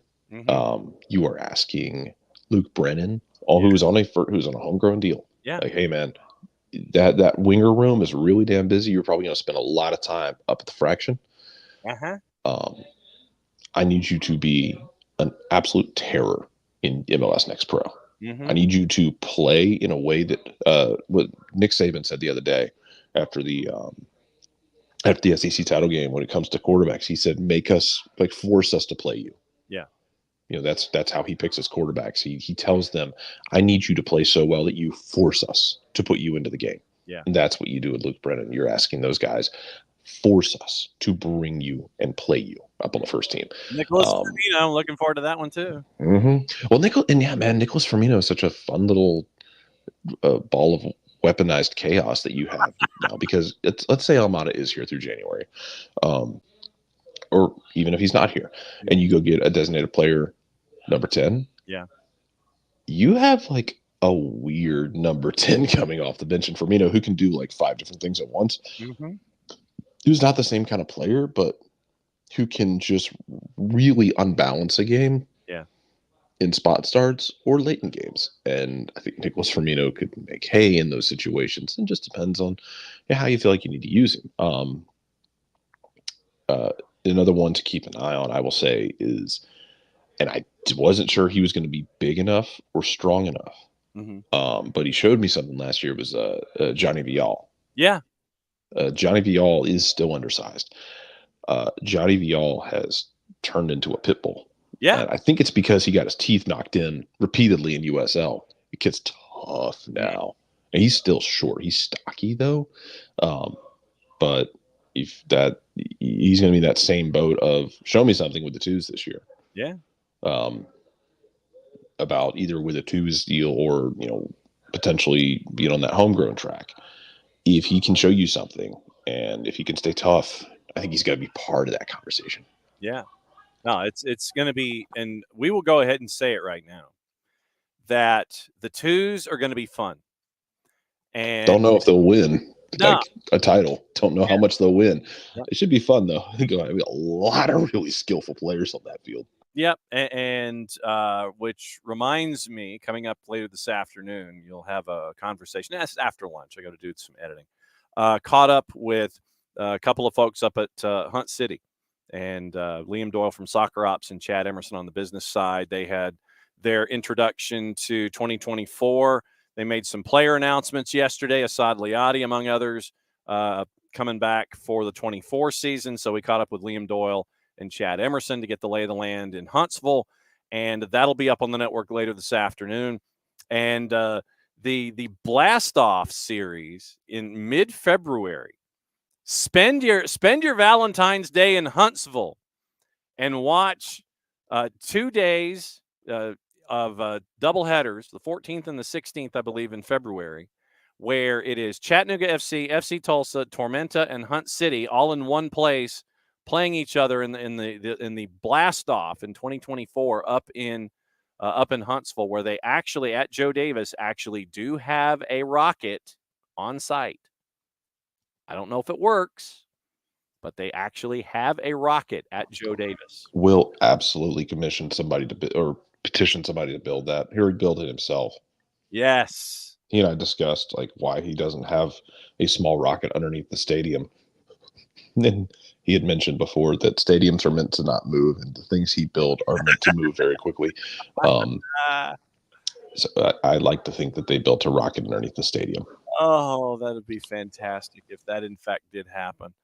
Other things going on this morning, and I've got to find the article, and it's in the. It is something that is near and dear to our friend Jessica Charman, and it appears once again that Reading is having issues. You know, you thought that there was the possibility of, you know, maybe an owner, you know, maybe you get an owner and you can sit there and it's like, all right, maybe. It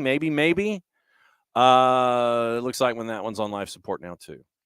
After getting bumped out by non-league Eastleigh in the second round of the FA Cup, it now appears that you might end up with another ownership issue when it comes to Reading. And it came out this morning, and I'm trying to find which source it was that told me that this was the case. And I can't remember if it was the Telegraph or the Guardian. So I'm feverishly searching for that particular, here we go. It was the Telegraph. The hedge fund that had been negotiating to buy Reading could walk away after the owner has made significant new demands. This came out last night.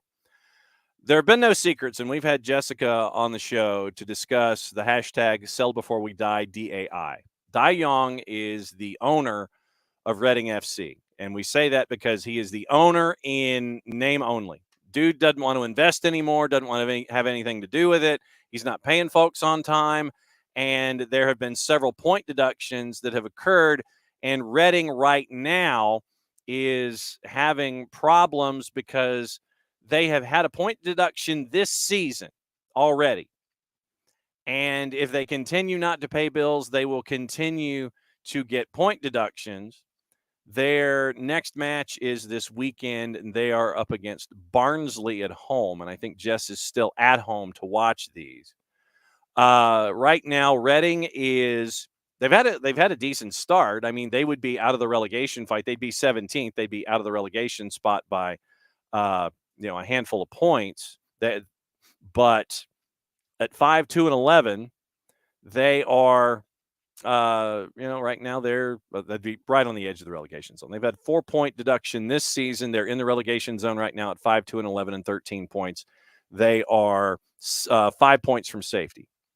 But as of last night, John Percy at the Telegraph says that Dai Yong is set to come under further scrutiny after it emerged Ginevra associates are considering the withdrawal of their takeover bid. The European-based hedge fund have been in advanced talks over potential deal, now ready to pull out as negotiations have stalled. Young has allegedly made a number of significant changes to the final terms of sale Last week, Ginevra were hopeful of being granted exclusivity, but it is believed Young's latest demands have delayed the process. Ginevra declined comment yesterday, and the EFL board is set to hold their monthly meeting later this week, with the crisis at Reading being under discussion. They've been docked 16 points in 3 seasons under Young's ownership. They're currently in the League One relegation zone. Mark Bowen, the head of football ops, interviewed by ITV before the match, where they got bumped out of FA Cup, confirmed he'd foregone his wages. Your head of football operations has foregone his wages to try to help make ends meet because the owner is a piece of ish. There was not enough funding coming into the club this month to pay everybody in full, quoting Bowen. The chief exec made the decision to pay the players to stop us from getting another points deduction, and there was a percentage paid to the rest of the staff. Myself, Ruben Sellas, the manager, decided we would forfeit all of our wages until the staff are paid in full. We are told that the funds will arrive and everything will be sorted by early next week. We've heard this song and dance like 98 times. 98 times. And I have had, we've had Jess on as a part of all this. And at the same time, when we can, we will probably end up having Jess on because I think she is still back home. And I think she's probably going to go watch the match this weekend. So it sucks. And right now, Reading with their owner, they're on life support, and it's awful. Mines wants to know if we could look at the Copa America pots and give the best case scenario for USA and Canada. Well, we know that the Copa has the U.S. in C. They're going to be in Group C. They're the number 1 in Group C. And Canada will be a part of this discussion as well. Right now, Group A, Argentina. We know they're there. Group B, it's Canada. Group C, it's the U.S., and Group D is Brazil. So, when we get to the draw, December 7th, so tonight's the 5th, Tuesday's the 5th, so Thursday night at 7:30, here's your pots. Here's your pots and how they break out. Argentina, Mexico, USA, Brazil. We know that they're going to be in each group. Pot 2, Uruguay, Colombia, Ecuador, Peru. I think that looking at CONMEBOL and the standings there, let me see if we can find. Okay, so since nothing is active, let me see if I can find the current CONMEBOL standings. All right, so we're going to workshop this bad boy. So we'll see what we can come up with here. CONMEBOL standings and table.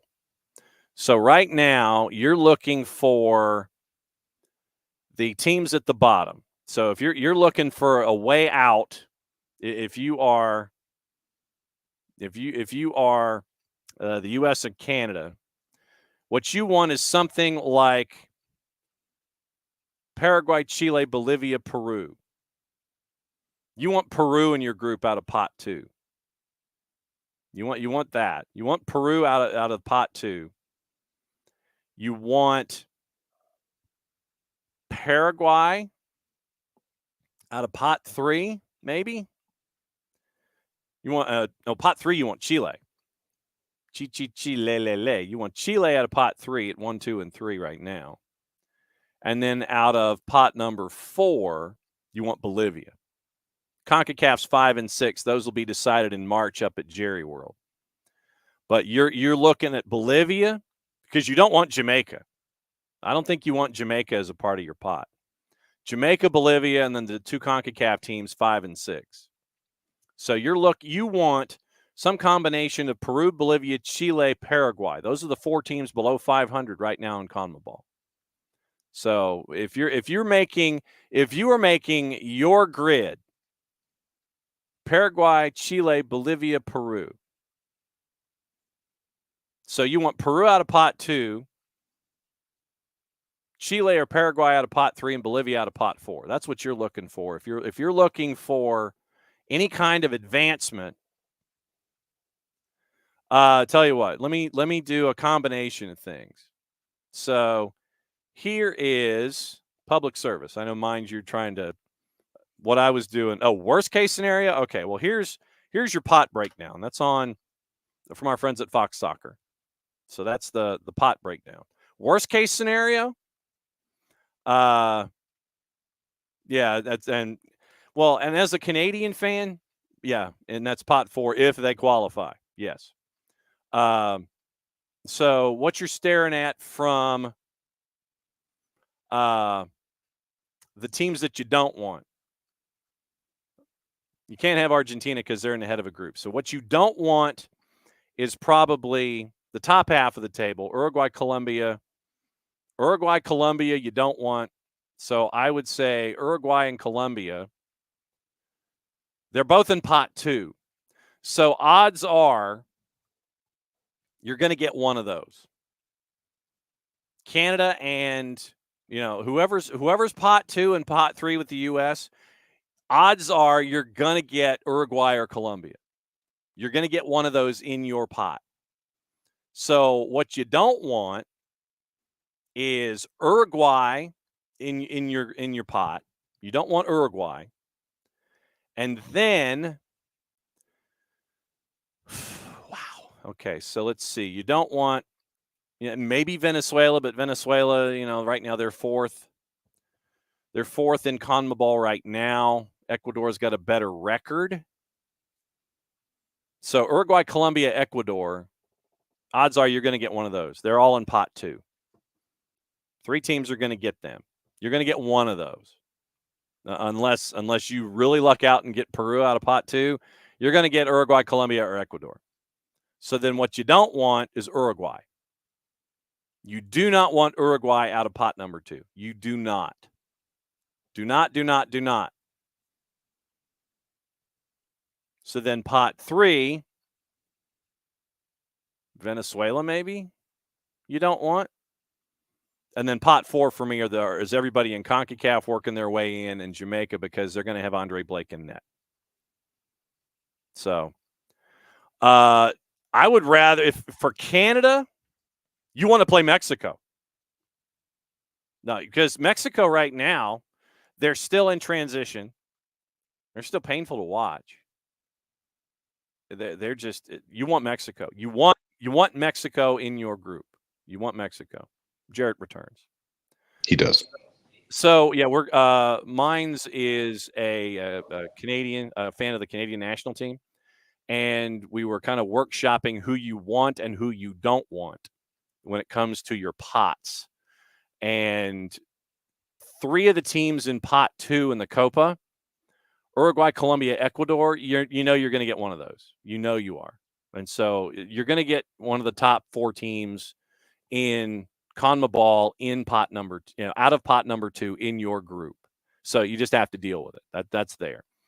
Pot 3, we were going through it all and trying to sit here and say, who do you not want? And so it might be Venezuela, who is right now top half in CONMEBOL. They're 2-3-1 right now. They're 4th.